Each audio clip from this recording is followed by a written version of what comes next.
Hello friends, welcome to my channel Nithya Dilipkumar vlogs.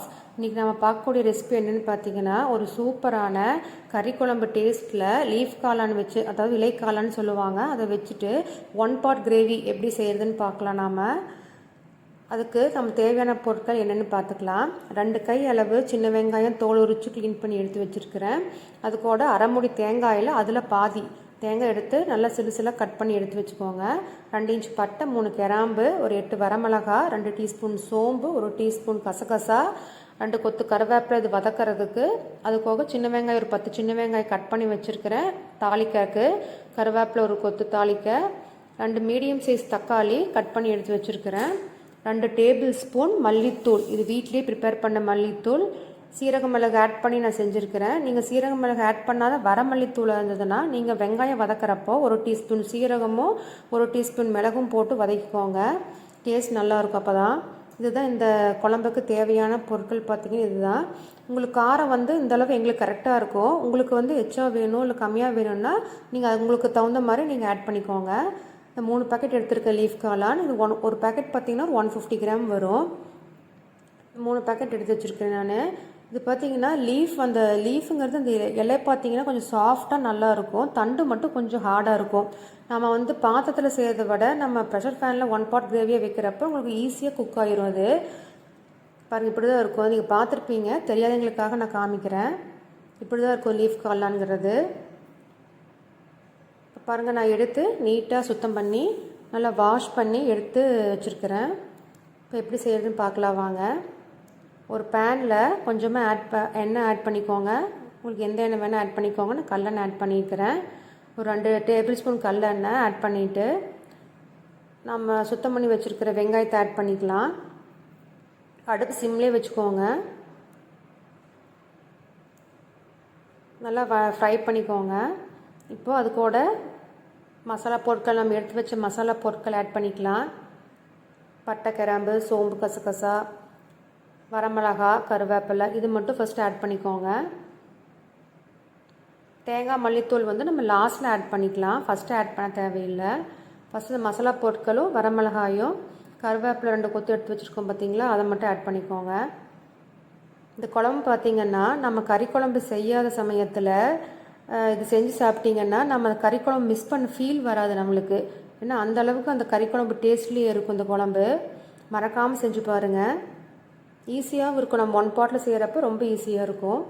நல்லா இப்படி sim பண்ணி போட்டுட்டு கொஞ்சம் எச் பண்ணிக்கோங்க. இப்போ மீடியம் ஃப்ளேமில் வச்சு நல்லா ஃப்ரை பண்ணிக்கோங்க. கலர் மாற அளவுக்கு வதக்கிக்கோங்க. அந்த உங்களுக்கு பார்த்தாவே தெரியும் வெங்காயம் கலர் மாறினது. இந்த அளவுக்கு நல்லா மாறி வதங்கி வந்துச்சு பாருங்கள். நல்லா வந்துருச்சு. இந்த அளவுக்கு வதக்குனா போதும் நம்மளுக்கு. இப்போது வதக்கிறதுக்கு அப்புறமா இப்போ நம்ம இந்த கட் பண்ணி வச்ச தேங்காய் ஆட் பண்ணிக்கலாம். தேங்காய் ஆட் பண்ணிவிட்டு சும்மா லாஸ்ட்டில் ஒரு 1 மினிட் ஃப்ரை பண்ணிங்கன்னா போதும். இல்லை நாங்கள் ஃப்ரை பண்ணாமல் அப்படியே கூட லாஸ்ட்டில் துருவி கூட போட்டுக்கலாம். இல்லை இது கட் பண்ண அடுப்பை ஆஃப் பண்ணதுக்கப்புறமா கூட நீங்கள் அதுக்கப்புறமா கூட ஆட் பண்ணிக்கலாம். இல்லை மிக்சியில் கூட போட்டு தனியாக ஃபஸ்ட்டு தேங்காய் போட்டு இது மாதிரி கட் பண்ண தேங்காயை போட்டு ஒரு ஓட்டிக்கிட்டு அப்புறமேல் நீங்கள் வதக்கின இந்த கலவை கூட போட்டு அரைச்சிக்கலாம். அப்படியும் பண்ணிக்கலாம். உங்கள் இஷ்டம்தான், நீங்கள் எப்படி வேணால் செய்யலாம். நான் இப்படி செய்கிறேன்.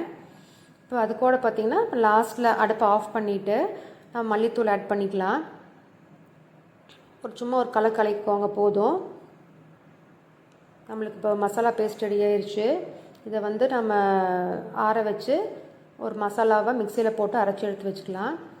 இப்போ ஒரு ப்ரெஷர் பேன் எடுத்து வச்சுக்கோங்க. அதில் ஒரு 2 டேபிள் ஸ்பூன் எண்ணெய் ஆட் பண்ணிக்கோங்க. கடுகு போட்டு பொரிஞ்சதுக்கப்புறமா கட் பண்ணி வச்ச சின்ன வெங்காயம், கருவேப்பிலை ஆட் பண்ணிக்கோங்க. இது நம்ம தாளிக்கறக்கோ நீங்கள் எவ்வளோ வேணால் ஆட் பண்ணிக்கலாம். பெரிய வெங்காயம் கூட ஆட் பண்ணிக்கலாம். ஆனால் நான் சின்ன வெங்காயத்தையும் எல்லாமே செய்கிறேன். கொஞ்சம் டேஸ்ட் நல்லா கூடுதலாக இருக்கும் அப்படிங்கிறதுக்காக. உங்களுக்கு இதை விட எக்ஸ்ட்ரா வேணும்னாலும் நீங்கள் சின்ன வெங்காயம் ஆட் பண்ணிக்கலாம். இந்த அளவே கரெக்டாக இருக்கும் நம்மளுக்கு. தாளிக்கிறதுக்கு தானே, அதே இந்த அளவு கரெக்டாக இருக்கும் போட்டிங்கன்னா. அது கூட தக்காளி ஆட் பண்ணிக்கலாம். தக்காளி இந்தளவு மட்டும் போடுங்க, எச்சு போட வேண்டாம். எச்சு போட்டிங்கன்னா குழம்போட டேஸ்ட்டே மாறிடும். ஏன்னா நம்ம காளான் குழம்புக்கு கம்மியாக ஒரு மீடியமாக இருந்தால் போது புளிப்பு. ரொம்ப புளிப்பு போட்டிங்கன்னா குழம்போட டேஸ்ட் அப்படியே மாற்றி கொடுத்துரும். 2 மீடியம் சைஸ் தக்காளி போட்டிருக்கிறேன். அது கரெக்டாக இருக்கும். இந்த 3 பேக்கெட் காளானுக்கும் இந்த குழம்பும் கரெக்டாக இருக்கும். இப்போ நம்ம தக்காளி வதக்கி வர்றதுக்காக நான் உப்பு ஆட் பண்ணியிருக்கிறேன். குழம்புக்கு தேவையான உப்பு நம்ம லாஸ்ட் ஆட் பண்ணிக்கலாம். இப்போ தக்காளிக்கு மட்டும் ஆட் பண்ணியிருக்கிறேன். தக்காளி கொஞ்சம் நல்லா வதக்குனதுக்கு அப்புறமா நாம் அரைச்ச மசாலா பேஸ்ட்டை ஆட் பண்ணிக்கலாம். அடுப்பு சிம்மில் வச்சு ஆட் பண்ணிக்கோங்க.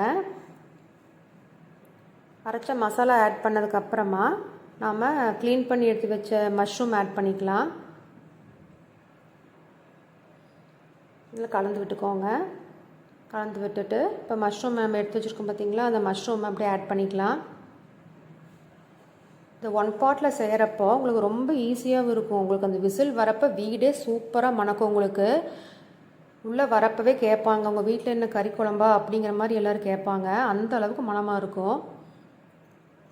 செஞ்சு பார்த்துட்டு மறக்காமல் எனக்கு எப்படி இருக்குது அப்படிங்கிறத சொல்லுங்கள். இது மாதிரி காளான் ஆட் பண்ணிவிட்டு இந்த குழம்புக்கு தேவையான அளவு நாம் இப்போ உப்பும் மஞ்சத்தூள் எல்லாம் ஆட் பண்ணிக்கலாம். பார்த்து ஆட் பண்ணிக்கோங்க. ஃபஸ்ட் நம்ம தக்காளி கொஞ்சம் ஆட் பண்ணிக்கிறோம் வதக்கிறப்போ. இப்போ மீதி குழம்புக்கு தேவையான அளவு உப்பு மஞ்சத்தூள் ஆட் பண்ணிக்கோங்க. குழம்பு உங்களுக்கு எந்த அளவுக்கு திக்காக வேணுமா இல்லை லைட்டாக வேணுமா, உங்கள் கன்சிஸ்டன்சி எப்படி வேணுமோ அந்த அளவுக்கு நீங்கள் தண்ணி உங்கள் தேவைக்களவை நீங்கள் ஆட் பண்ணிக்கலாம். நல்லா கொதி வந்ததுக்கப்புறமா லிட் போட்டு நல்லா க்ளோஸ் பண்ணி ஒரு 4 சவுண்ட் வச்சு இறக்கிக்கோங்க. போதும், சிம்மில் எதுவும் பண்ண தேவையில்லை. ஒரு 4 விசில் வச்சு இறக்கிட்டிங்கன்னா நம்மளுக்கு சூப்பரான அப்படியே செட்டிநாடு ஸ்டைலில் 1 பாட் லீஃப் காளான் குழம்பு சூப்பராக ரெடி ஆயிடுச்சு. ஆவி பறக்க பறக்க சும்மா இல்லை, நீங்கள் அந்த லிட்டை திறக்கிறப்பவே சூப்பராக அப்படி மணக்கும். கறிக்குழம்பு மணக்கும். அப்படியே வீட்டுக்கு நீங்களே கேட்பாங்க, எப்படி கறிக்குழம்பு வச்சுருக்கிறியான்னு அந்த மாதிரி மணக்கும். சூப்பராக இருக்கும். நான் மல்லித்தலை எதுவும் ஆட் பண்ணல, எனக்கு பிடிக்காது. சப்போஸ் உங்களுக்கு மல்லித்தலை வேணும், டேஸ்ட் பிடிக்கும் அப்படிங்கிற மாதிரி இருந்ததுன்னா நீங்கள் மேலே மல்லித்தலை கூட ஆட் பண்ணிக்கலாம். இது பார்த்திங்கன்னா நான் இன்றைக்கி சாப்பாடோடு சர்வ் பண்ணியிருக்கிறேன். இது சப்பாத்தி, பூரி, இட்லி, பணியாரம், தோசை எல்லாத்துக்குமே சூப்பராக இருக்கும், மேட்ச் ஆகும். சாப்பாடு கூட இன்றைக்கி நான் மேட்ச் பண்ணி சர்வ் பண்ணியிருக்கிறேன். மறக்காமல் செஞ்சு பார்த்துட்டு சாப்பிட்டு பார்த்துட்டு மறக்காமல் உங்கள் கமெண்ட்டை ஷேர் பண்ணுங்கள் ஃப்ரெண்ட்ஸ். மறக்காமல் நம்ம சேனலை சப்ஸ்கிரைப் பண்ணிவிட்டு ஒரு லைக் கொடுங்க. தேங்க்ஸ் ஃபார் வாட்சிங்.